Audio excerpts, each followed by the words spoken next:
নমস্কার নর্থ বেঙ্গল, বলো কেমন আছো?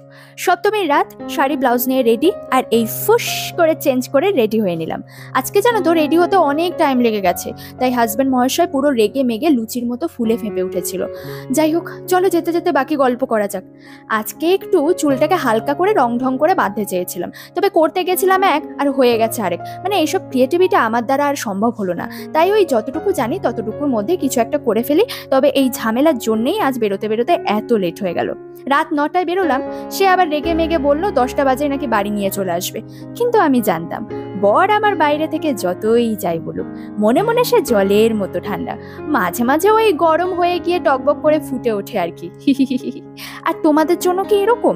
কমেন্টে জানিও কিন্তু। বাই দ্য ওয়ে, পুজোতে কেমন এনজয় করছো সবাই বলো। আজকে কিন্তু আমরা দুজন না, আমাদের সাথে ওর দুজন বন্ধুও থাকবে।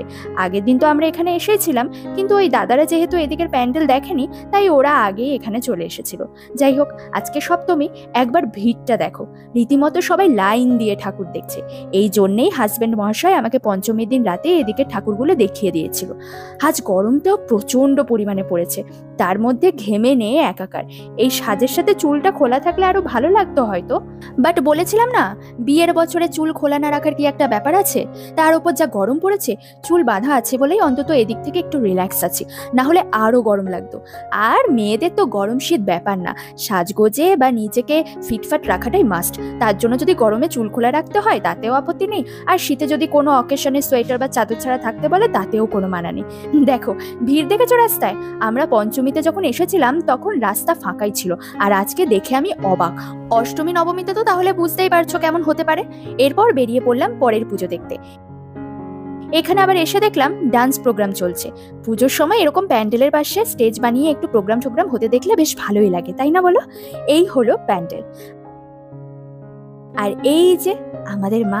একটা জিনিস লক্ষ্য করেছো, এখানে প্রত্যেকটা প্রতিমা, মানে মা দুর্গা, লক্ষ্মী, সরস্বতী, প্রত্যেকে এখানে বেশ একটু স্টাইলিশ ভাবে দাঁড়িয়ে আছে।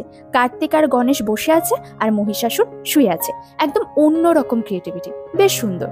এরপর চলে এসেছি আমরা আরেকটা প্যান্ডেলে, আর এখানে লাইনটা কি মারাত্মক ভিড়, বাপরে বাপ। প্যান্ডেলটাও যেহেতু খুবই সুন্দর হয়েছে, ভিড় দেখেছো কেমন? ওই দেখো পালকি দেখা যাচ্ছে। এই যে পুরো প্যান্ডেলের যত ক্রিয়েটিভিটি সব পাটের দড়ি দিয়ে বানানো। চলো এক এক করে যতটুকু পারি তোমাদের দেখাই। দেখো এখানে বেলুন ওড়াচ্ছে, আকাশে মেঘ দেখা যাচ্ছে, লণ্ঠন জ্বালিয়ে বই পড়ছে, এখানে আবার কানামাছি খেলছে। এরকম আরো বিভিন্ন রকমের সব ফ্রেম বানিয়েছে চারপাশে। কি সুন্দর সব হাতের কাজ, পাটের দড়ি দিয়ে দেখো ঝাড়বাতিগুলো সব কি সুন্দর লাগছে দেখতে। আর এদিকে আমি ঘেমে নিয়ে পুরো শেষ, উফ বাপরে বাপ। আর এই দেখো, যাকে দেখার জন্য এত মানুষের প্রতীক্ষা, কি অপূর্ব লাগছে মায়ের বিগ্রহ। মনে হচ্ছে যেন শুধু মুগ্ধ নয়নেই চেয়ে থাকি। সিংহটাকে দেখেছো? একদম অন্যরকম স্টাইলে দাঁড়িয়ে আছে না বসে আছে ঠিক বোঝা যাচ্ছে না। পাটে দড়ি দিয়ে ফুল, মানে চারপাশটা এত সুন্দর লাগছে কি বলবো। আর এই হলো পালকি। আর দেখো কি সুন্দর পাটের দড়ি দিয়ে কুঁড়ে ঘর, গাছপালা সব তৈরি করেছে। এক কথায় যেন অসাধারণ এক জগৎ।